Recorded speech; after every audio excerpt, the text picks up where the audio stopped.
اپنی نظم میں شاعر کہتا ہے کہ اپنے بچپن کی یادوں کو کیسے لکھوں، آنکھ کھولی تو نفرت ملی کچھ نہ تھا، ایک ٹوٹا ہوا گھر مکان سا ملا، ایک مدقوق سا چہرہ ماں کا ملا، نہ کھلونے ملے نہ ہی ٹافی ملی، نہ ہی ناکردہ گناہوں سے معافی ملی، اپنے اجداد کی گالیوں کے سوا، مجھ پہ بجتی ہوئی تالیوں کے سوا، ماں پہ کچھ بھی نہ تھا بالیوں کے سوا، زاد راہ کچھ نہ تھا فاصلے مل گئے، درد سوچوں کے کچھ قافلے مل گئے، کچھ سفر کٹ گیا کچھ سفر رہ گیا، دور جلتا ہوا میرا گھر رہ گیا۔ تو عزیز طلبہ، یہ ہے ایک بچے کی، ایک نونہال کی تصویر حیات جو آہوں، سسکیوں، حسرتوں اور ناکامیوں کا عکس ہے۔ اس کہانی کا مرکزی کردار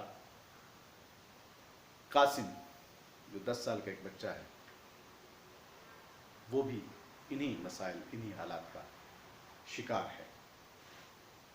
اس بچے کا المیہ یہ ہے کہ اس نے آج کے ترقی یافتہ اور مہذب دور میں دنیا کے اس کونے میں آنکھ کھولی ہے جہاں پیدا ہونے والا ہر بچہ مقروض پیدا ہوتا ہے۔ آج کے اس ترقی یافتہ دور میں بھی معصوم بچوں سے جبری مشقت، ان کے حقوق کی عدم بازیابی، ان کی بے حرمتی ایک بدترین المیہ ہے ہمارے معاشرے کا۔ ایک طرف دولت کی ریل پیل، مشینی دنیا کی چہل پہل، ترقی یافتہ معاشرے کی رونقیں ہیں، تو دوسری طرف ہمیں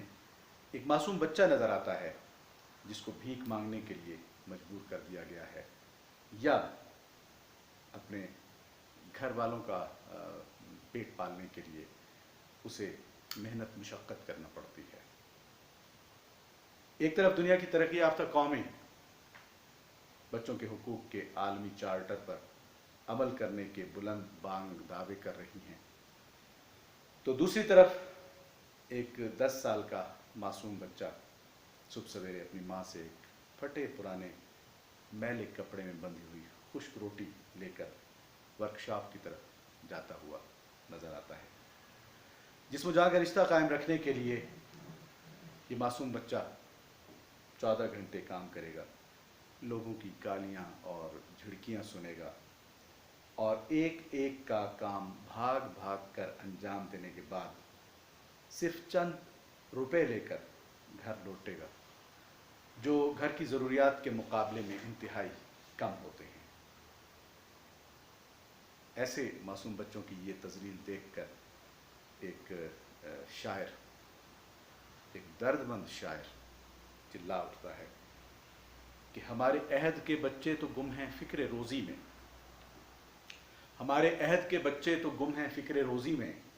وہ کیا کھیلیں کھلونوں سے جنہیں بچپن نہیں ملتا۔ تو ان بچوں کا بچپن ان سے چھن جاتا ہے، بچپن میں ہی انہیں روزی کی فکر کرنا پڑتی ہے۔ اور اس افسانے میں جی آیا صاحب افسانے میں آپ نے دیکھا کہ اس کا مرکزی کردار ایک 10 سال کا بچہ ہے جو یتیم ہے، اور یتیم ہونے کے ناطے تو اس کی سرپرستی کی ضرورت ہے، اس کے سر پر ہاتھ رکھنے کی ضرورت ہے، اس کو تعلیم دلانے کی ضرورت ہے، اس کی ضروریات کا خیال رکھنے کی ضرورت ہے۔ لیکن افسانے کا دوسرا کردار جو انسپیکٹر صاحب ہیں، وہ ان تمام چیزوں سے عاری بچے سے مشقت لیتے ہیں، گھر کے کام کاج میں اس کو اتنا بوجھ ڈالا ہوا ہے اس بچے پر کہ وہ بچہ جب یہ کام نہیں کر سکتا تو کس طرح وہ اپنے آپ کو 3 مرتبہ زخمی کر لیتا ہے کام سے نجات پانے کے لیے۔ یہ بچہ چونکہ یتیم ہے، اور یتیم کے حوالے سے تو ویسے بھی دینی لحاظ سے بھی ہماری بڑی تاکید ملتی ہے کہ یتیموں کا خیال رکھنا چاہیے۔ حدیث شریف میں آتا ہے کہ گھروں میں سب سے اچھا ہے وہ گھر جس گھر میں کوئی یتیم ہو اور اس کے ساتھ اچھا سلوک کیا جائے۔ اور لوگوں کے گھروں میں انتہائی برا ہے وہ گھر جس میں ایک یتیم ہو اور اس کے ساتھ برا سلوک کیا جائے۔ تو اس طرح کے واضح احکامات کے باوجود ہم یہ نہیں سوچتے کہ ہمیں یتیم کے ساتھ ہمدردی کرنی چاہیے، بلکہ تھوڑے سے معاوضے پر ہم اس سے کتنا زیادہ کام لیتے ہیں۔ تو آپ نے دیکھا کہ بچہ جو جس کے کھیلنے کودنے کے دن ہیں، جس کے پڑھنے کے دن ہیں، کام کا بوجھ اتنا زیادہ ہے، کبھی برتن دھو رہا ہے، کبھی صفائی کر رہا ہے، تو ایک دن وہ اپنا ہاتھ زخمی کر لیتا ہے ایک تیز دھار چاقو سے، اور اس بات پر وہ خوش ہوتا ہے کہ چلیں کچھ دن تو مجھے کام کرنے سے نجات مل گئی، مجھے برتن نہیں دھونے پڑیں گے۔ پھر وہ جب اس کا ہاتھ ٹھیک ہوتا ہے پھر وہی کام کا بوجھ، تو دوسری مرتبہ وہ اپنے ہاتھ کو زخمی کر لیتا ہے، اپنی انگلی کاٹ لیتا ہے، تیسری مرتبہ وہ ایک بلیڈ کے ساتھ اپنی انگلی کاٹ لیتا ہے۔ تو یہ زخم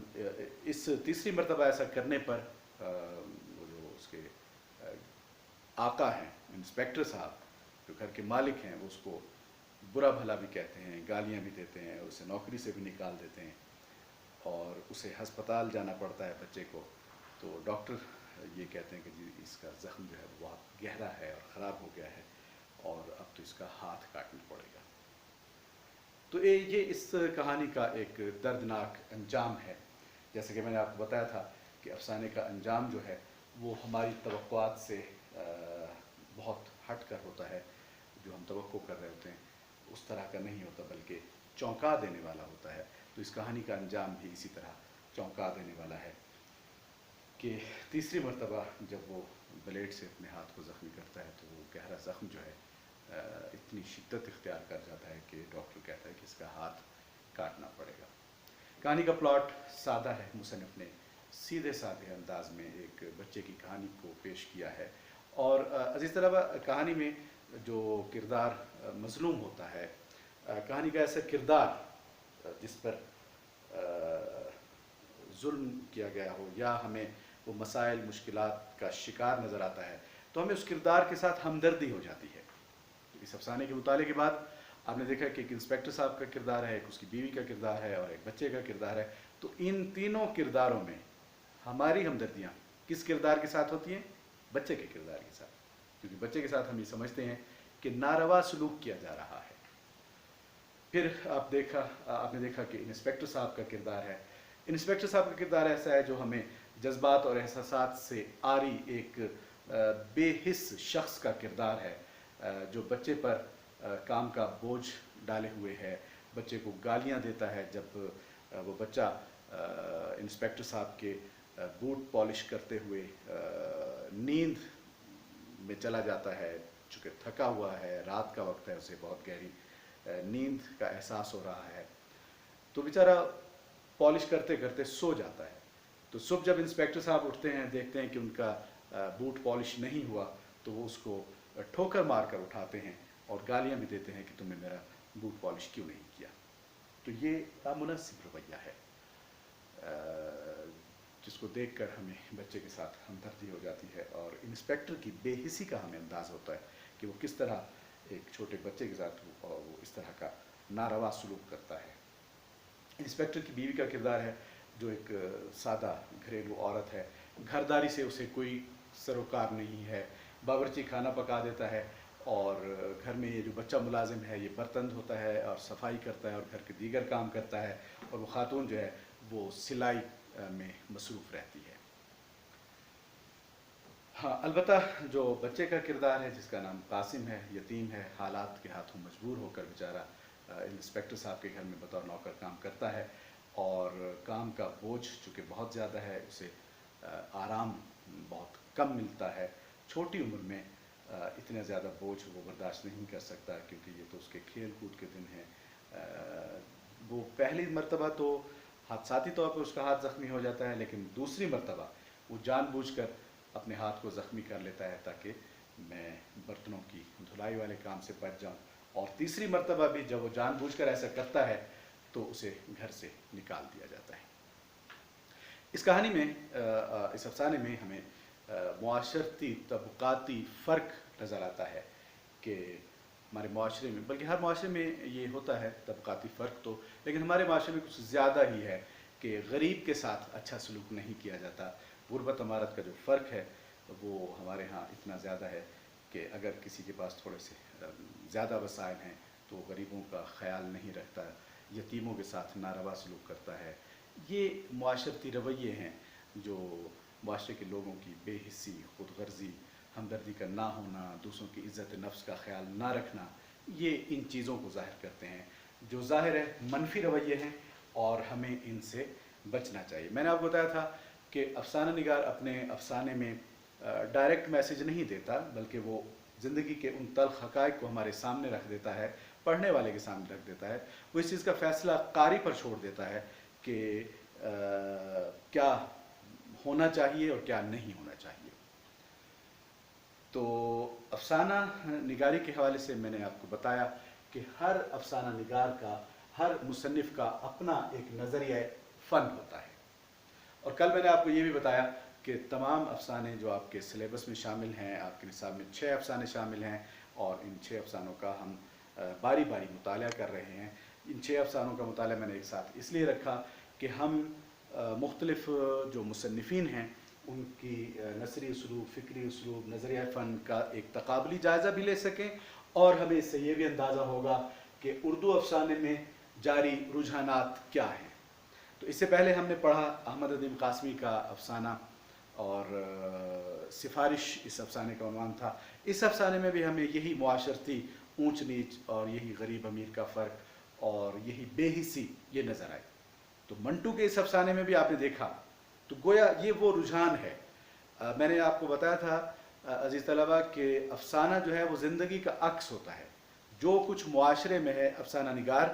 ان چیزوں کو اپنی کہانی کا، اپنے افسانے کا موضوع بناتا ہے. تو گویا یہ چیزیں چونکہ ہمارے معاشرے میں موجود ہیں، لہٰذا دونوں افسانہ نگاروں نے ان چیزوں کو اپنے افسانوں میں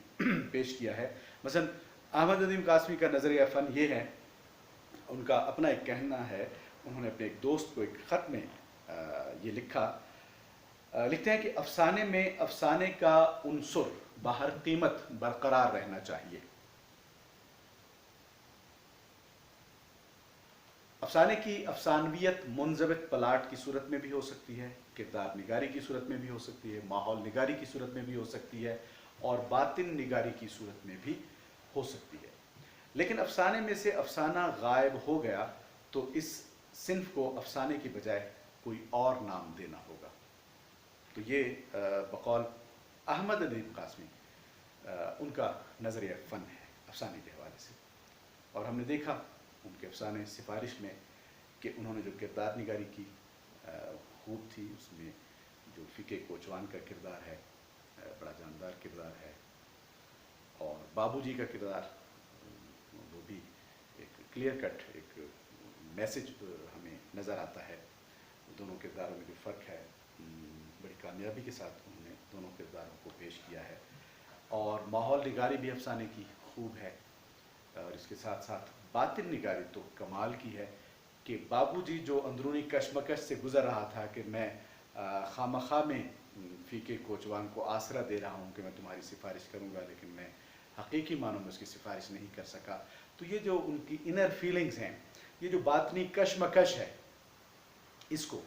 احمد ندیم قاسمی نے بڑے خوب انداز میں پیش کیا. تو اسی طرح اس افسانے میں ہم دیکھتے ہیں کہ منٹو کا نظریہ فن کیا ہے. تو منٹو کا نظریہ فن یہ ہے کہ زندگی کے تلخ حقائق کو بے نقاب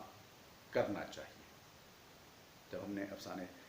پڑھنے کا آغاز کیا تھا تو میں نے آپ کو بتایا تھا کہ جس طرح زندگی کی کوئی تعریف نہیں ہے، اسی طرح افسانے کی بھی کوئی مخصوص الفاظ میں تعریف نہیں ہے، کیونکہ زندگی ایک وسیع اور متنوع چیز ہے. اسی طرح افسانہ بھی جب زندگی کی ان وسعتوں کو سمیٹتا ہے تو اس کی ہم مخصوص الفاظ میں تعریف نہیں کر سکتے. زندگی میں خوبصورتی بھی ہے، زندگی میں بدصورتی بھی ہے. تو ان بدصورتیوں کو، ان ناہمواریوں کو، زندگی کے جو ایسے مسائل ہیں یا ایسے پہلو ہیں جن سے ہم صرف نظر کرتے ہیں، جن سے نظر انداز کر دیتے ہیں جن کو، اور سمجھتے ہیں کہ ہم نے ان کو نظر انداز کر دیا تو یہ ختم ہو گئے. نہیں، وہ ختم نہیں ہوتے بلکہ وہ زندگی میں موجود رہتے ہیں. تو زندگی کی ان ناہمواریوں کو، زندگی کی ان بدصورتیوں کو، زندگی کے ان مسائل کو منٹو جو ہے وہ اپنے قلم کے تیز نشتر سے چیر پھاڑ کر کے بے نقاب کرتا ہے. آنکھیں نہیں چراتا منٹو عام انسانوں کی طرح، بلکہ وہ تلخ حقائق کی آنکھوں میں آنکھیں ڈال کر ایک کہانی کریٹ کرتا ہے اور ہمارے سامنے پیش کرتا ہے. گویا زندگی کی خوبصورتی کے ساتھ ساتھ اس کی بدصورتیوں کا بھی ہمیں سامنا کرنا پڑتا ہے، اس سے آنکھیں نہیں چرائی جا سکتی. تو فی الحال اتنا ہی. آج ہم نے دوسرا افسانہ آپ کے نصاب کا پڑھ لیا. اگلے لیکچر میں انشاءاللہ ہمارے اگلے افسانہ نگار غلام عباس ہیں. غلام عباس کا تعارف، ان کی کہانی اور ان کا افسانہ ہم پڑھیں گے اور پھر ان کے افسانے کا تحسینی جائزہ لیں گے.